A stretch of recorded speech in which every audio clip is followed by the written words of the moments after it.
Bismillah. Assalamu alaikum wa rahmatullahi wa barakatuh. Жамат. Жетештер, шуну Дилфуза эжеге булдан 2 ай мурун келгенбиз. Азатбек деген бабасына келип кабыл алганы келген. Ошондо бизге кийгени ботинка, ортопедический ботинка сурашты эле. Биз убада бердик эле алып беребиз деп. Ошону аманат таптара деп алып бердик өзү ушу Дилфуза эжеге. Размерин айткансыз да? Ооба, айткам. Балдарга жакшы, Алла разы болсун. Алла разы болсун. Табып жөнө түшүрүптүр. Москвадан атайын ошол магазинге барып иштеп алышып. Айгер мени түшүнөт.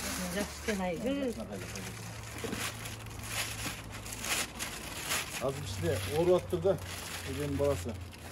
Кудай буйрса, жакшы болуп калса, эмне кыласыз да? Неме алам да. Ошондой деген да. Именно ортопедический магазинде сатылат да ошол. Көрсөткөн Айгерим. Жана кадимки эле ботинкедей болуп калат экен, а? Ичи узун болот экен, үстү да? Ичи башкача да ичинде. Немелер башкача. Немеси башкача Ичи да? Таманы.